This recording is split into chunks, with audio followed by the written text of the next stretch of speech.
I want you to just close your eyes for a second.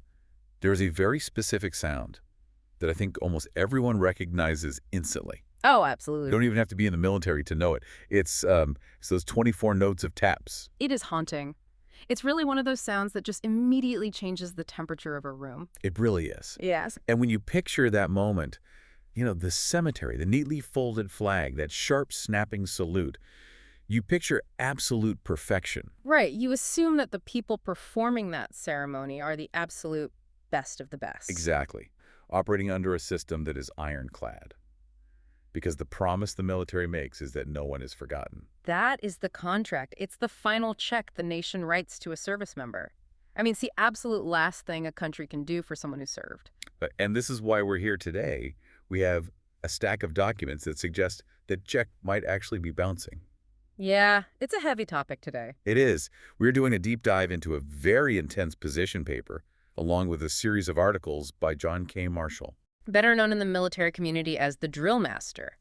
He's a retired Air Force tech sergeant, and in this specific world of military ceremony, he is basically a titan. And right now, he's effectively pulling the fire alarm. He really is. He's claiming that there is this silent shoe happening inside the Air Force right now. He argues that the people who manage the spreadsheets have essentially taken over the jobs of the people who carry the rifles. And the result of that, according to him, is denied honors, sloppy funerals, and just a massive breach of trust. It's a classic case of efficiency versus dignity. Marshall's outlining this bureaucratic tug-of-war between two groups that, to an outsider, sound similar, but are actually totally different. Right, the U.S. Air Force Honor Guard and Air Force Mortuary Affairs operations. So in this deep dive, we're going to unpack how this happened, why the drill master thinks this administrative overreach is actually illegal, and what this actually means for the grieving families waiting at the graveside. Let's get right into it. I want to start with the players here. Because to a civilian, or even to a lot of military folks who just aren't in this highly specific world, honor guard and mortuary affairs probably sound like they belong in the exact same bucket. Sure. I mean, they both deal with death, right? Exactly. They do, but they approach it from totally opposite ends of the spectrum. The best way to think about it is like a hospital. You have the surgeons and you have the hospital administrators. Okay, I like that analogy. Break that down for us. Well, the U.S. Air Force Honor Guard, the AFHG, they are the surgeons. They are the practitioners. Their entire job is the execution of the ceremony. They are the ones you see at Arlington National Cemetery. The ones in the crisp uniforms. Yes. They are obsessed with the visual, the precise, the physical act of honoring the fallen. So they know exactly how many inches a foot needs to be raised off the ground, or the exact mathematical angle of a flagfold. Exactly. It is a deeply physical, practiced skill. It's muscle memory. Now, on the other side of the house, you have Air Force Mortuary Affairs Operations, or AFMAO. The administrators. Right. These are the functional managers. Their expertise is logistics, mortuary science, and policy. They handle the recovery of remains, the identification, the embalming, the transport. So it really is rifles versus spreadsheets. In a way, yeah. AFMAO deals with the business of death. The contracts, the travel arrangements, the metrics, getting a casket safely from point A to point B. Well, the honor guard deals with the dignity of the ceremony once it gets to point B. Precisely. And Marshall's entire argument across all these sources is that the administrators have decided they know how to do surgery better than the actual surgeons. Which is a terrifying thought in a hospital context, and apparently a disastrous one in the military. Yeah. But how do we even get here? Because Marshall spends a good chunk of his writing looking backward, giving us some history. He does. He talks about the Wild West era. Yeah, explain that, because that was really interesting to read. So before 1995, the Air Force didn't really have a unified global standard for funerals. It was totally decentralized. If a veteran died, the local base would just sort of figure it out. Just figure it out. That doesn't sound like a robust military strategy at all. It definitely wasn't. Funeral honors were often just an additional duty tacked onto the security police, or it was handled by random volunteers on base. Marshall tells this wild anecdote about the early 90s where units were literally inventing their own drill movements. Because nobody told them otherwise. Right. There was no Air Force standard. He mentions units borrowing manuals from the Army just to have some kind of rule book to follow. That seems so strange for the military. You always assume there's a manual for every single thing. Usually there is. But here, if you went to a funeral in Texas, it might look completely different than a funeral in Germany. There was absolutely no brand consistency, if you want to call it that. Enter Chief Master Sergeant Timothy Dickens. Yes, 1995. This is the major turning point in the history. Chief Dickens comes in with a clear vision. He wants a single, unified ceremonial standard across the entire Air Force. The phrase used in the text is virtually indistinguishable, right? Exactly. Meaning a guardsman performing a funeral in North Dakota should move exactly like a guardsman at the White House. And to do that, you need one central authority. Right. The Air Force Honor Guard became the Office of Primary Responsibility, or OPR. They wrote the manuals, they trained the trainers, they set the gold standard that everyone else had to follow. And according to Marshall's documents, this worked perfectly. For about 20 years, the system was stable. The ceremonial experts led the way. It worked great until the silent coup began. Let's get into this timeline Marshall lays out, because it's actually kind of scary just how subtle it is. It isn't like someone kicked down a door and took over the building. No, it happened one sentence at a time, buried deep in military paperwork. It's the definition of mission creep. Let's look at 2015. Marshall points out the mission directive for AFMAO, again, that's the Mortuary logistics team. In 2015, their lane is strictly defined. They handle the dignified transfer of remains. That is it. Clean lanes in the road. You do your job, I'll do mine. Exactly. They have zero authority over how a flag is folded or how a rifle party marches. But then, look at 2019. A new directive comes out. Yeah. Suddenly, a single sentence is added, naming AFMAO the functional manager for funeral honors. Which just sounds like boring HR speak. It does. It sounds completely harmless, like they're just handling the scheduling or tracking the funding. But language matters immensely in the military. That tiny change opened the door. And then we get to 2023. Right. By 2023, the directive changed again. Full consolidation. Now AFMAO has full control to direct the procedures, techniques, and processes for the base honor guard. So in just 8 years, they went from we handle the logistics of the casket to telling the honor guard exactly how to march and salute. that is a massive shift. And here is the real smoking gun that Marshall found regarding the main instruction governing all of this. It's called DFI 34160. Department of the Air Force instruction, it's a rule book. Right. When they rewrote that rule book to officially give the logistics team this power, the actual Air Force Honor Guard wasn't even in the room. That's what Marshall discovered, yes. The subject matter experts on ceremony were completely excluded from rewriting the policy that governs their own craft. That is just wild to me. And now you have an organization of administrators actively claiming credit for the training and curriculum of the Honor Guard. Marshall actually links to an article from August 2024 on the Mortuary Affairs website that really highlights this. We read through it, and it feels very, very corporate. It is a fascinating piece of corporate communication. The article loudly claims that AFMAO is the guiding force behind the training and curriculum. It lists all these things they supposedly oversee: policy, curriculum development, execution. But Marshall notes a glaring omission in that article. A huge one. The Air Force Honor Guard. The article does not mention them. Not even once. Wow. It's exactly like that hospital administrator putting out a press release claiming they performed the open heart surgery while the actual surgeon is standing right there in the corner, totally ignored. Okay, I want to play devil's advocate here for a second. Why does this matter? If the funeral happens and the job gets done, does it really matter whose name is at the bottom of the policy memo? Why is this such a hill for Marshall to die on? Marshall argues it matters deeply because of competence. You simply cannot regulate what you do not understand. And this whole situation creates what he calls the two masters problem. He compares it to the TV show The Office. He does, which is a great comparison. The episodes where Michael Scott and Jim Halpert are made co-managers of the branch. It's funny on a sitcom, but I imagine it creates absolute paralysis in a military unit. Complete paralysis. Break it down to the local level. Imagine you are a young staff sergeant running a base honor guard somewhere. You now have two bosses. Right. On one hand, you look to the Air Force Honor Guard in D.C. for your actual ceremonial standards, because those are the guys who know the drill. They are your ceremonial heroes. You want to impress them with your precision. You want your team to look like the pros. But on the other hand, legally and administratively, you answer to AFMAO. They control your budget. They control your metrics. They control the policy. And the people at AFMAO, they aren't drillers. They're the spreadsheet guys. They're program managers. Marshall emphasizes this point heavily. They are highly trained in budgets, ammo allocation, scheduling. They are not trained in the manual of arms, yet they are the ones calling the shots now. There's a very specific example Marshall brings up about backfilling that I thought really illustrated this disconnect perfectly. It sounds like a small administrative detail, but he treats it like a massive red flag. Oh, this is a critical point. So a carry team is the group that actually carries the transfer case, the casket at Dover Air Force Base. Oh. It is an incredibly physically demanding task. It's heavy lifting, literally. Literally, it requires perfect technique, strength, and total synchronization. You are moving a very heavy object with total reference and absolute stillness. You cannot stumble. Well, Marshall points out that FMAOs claim they can just backfill these carry teams with their own mortuary staff if they are ever short on people. Which he argues is absurd. Totally absurd. You can't just throw a logistics manager into a precision carry team 5 minutes before the plane lands.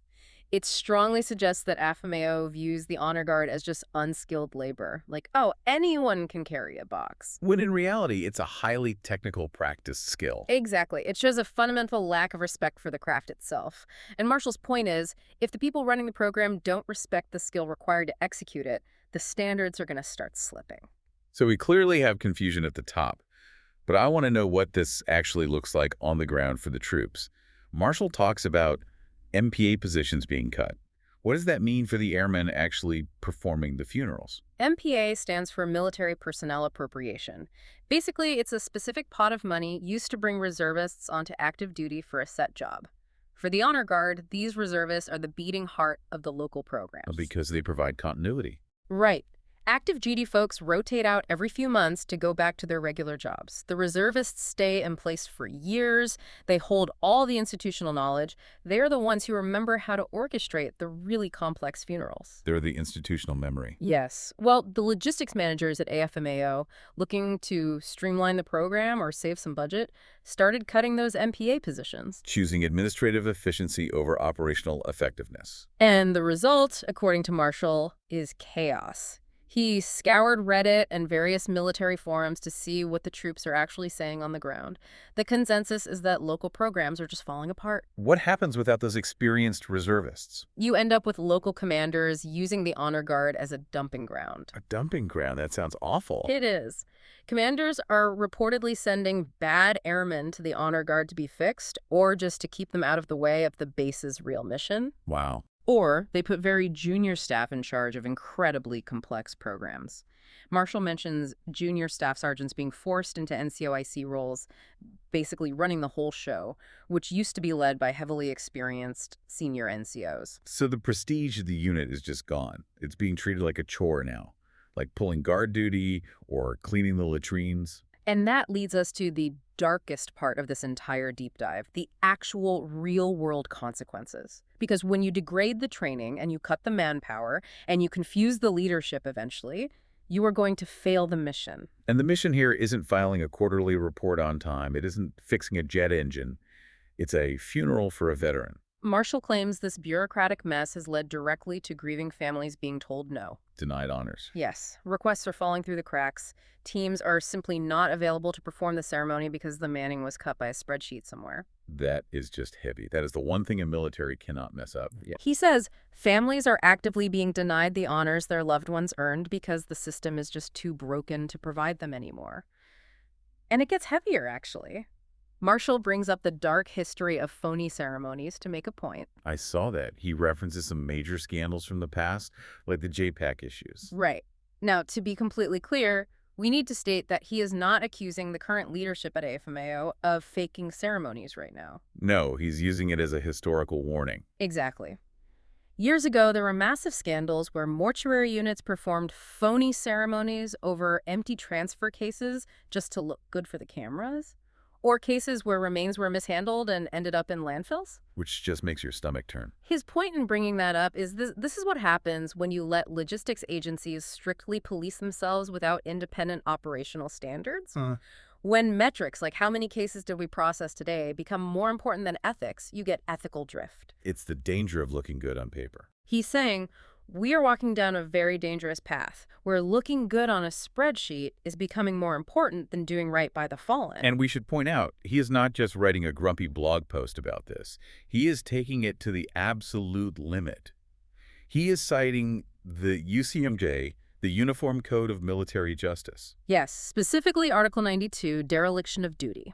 For our listeners who might not be familiar with military law, how big of a deal is that accusation? Is that just a slap on the wrist? Oh no, it is massive. In the military, dereliction of duty is a literal crime. It means you willfully or negligently fail to perform your sworn job. And who exactly is he accusing? Marshall is arguing that the high-level leadership at the Pentagon, specifically the A1 and A3 personnel chiefs, as well as the leadership at AFMO, have been legally negligent. He believes they actively allowed this degradation of the honor guard to happen under their watch. So he's calling for a formal investigation. He's essentially trying to court-martial the bureaucracy itself. In a sense, yes. He views this as an absolute moral emergency.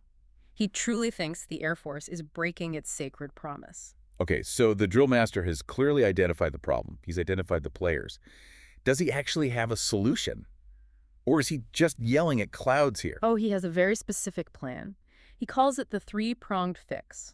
It's basically a manifesto he's directing straight at Congress, specifically the Honorable Sherry Biggs and the Air Force brass. Okay, let's walk through this fix. What is step one? Step one is organizational reform. He wants the base honor guard to be significantly elevated in status. Right now, it's often buried deep down in the support squadron, treated like an afterthought.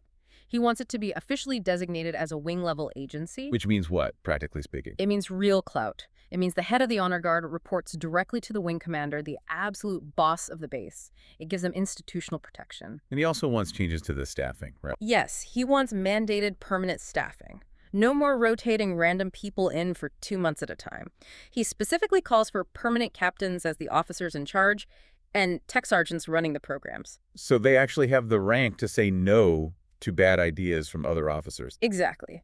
If a colonel wants to cut corners on a funeral, a captain can respectfully stand his ground. A junior senior airman simply cannot do that. Makes total sense. What's step two? Step two is policy correction.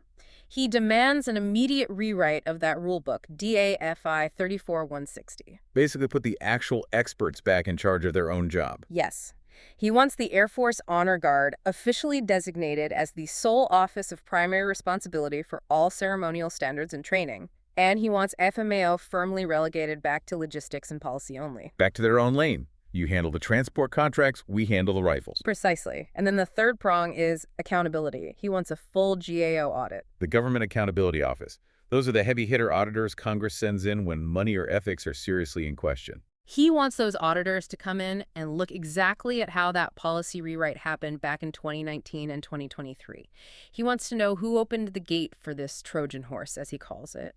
Why were the subject matter experts deliberately shut out of the room? He wants names. He wants the truth. He really views this whole effort as a necessary restoration of honor. It's really interesting to step back and look at this. We talk about efficiency so much in the modern world. We're constantly trying to streamline everything. Merge departments, cut redundancies, save a few bucks. It's the modern way of doing business. Right. And on paper, merging the mortuary logistics department with the funeral ceremony department probably looked like an absolute slam dunk efficiency move to some general sitting in the Pentagon. But it's the classic trap. Administrative efficiency ends up cannibalizing operational excellence. Sure, it might be more efficient to have just one office manage all the money and the policy. But effectiveness in the honor guard isn't about saving money. It's strictly about dignity. And dignity is inherently inefficient. It really is. It takes immense time to train a pallbearer. It takes massive resources to perfect a flag fold so it snaps just right. You simply cannot measure reverence on a spreadsheet. No, you can't. You can measure how much money you saved on travel this quarter, but you cannot measure the feeling a widow gets when that folded flag is handed to her perfectly. And that really seems to be the core friction of this entire deep dive. FMAO speaks the language of efficiency and metrics. The Honor Guard speaks the language of reverence and perfection. And right now, according to Marshall, efficiency is the one giving the orders. Marshall puts it incredibly starkly in his paper. He says if the Air Force allows a logistics office to run a ceremonial mission, they are actively breaking faith with the fundamental message of the military funeral. Which is, your service mattered. That is the ultimate message. And if the person delivering that message is poorly trained or overworked or simply not even there because a spreadsheet determined they weren't strictly necessary, then the message isn't delivered. And the promise to the veteran is broken. This deep dive has really highlighted something that I think most of us just take for granted.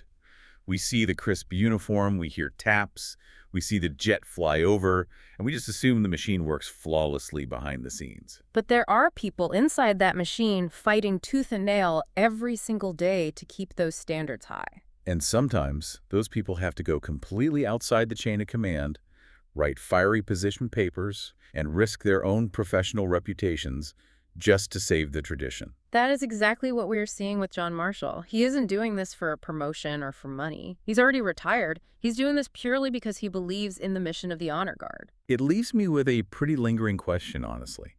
We are living in a world that is constantly expanding its bureaucracy, constantly trying to optimize and digitize every single process. Here's exactly what I'm asking myself after reading all this. Go for it.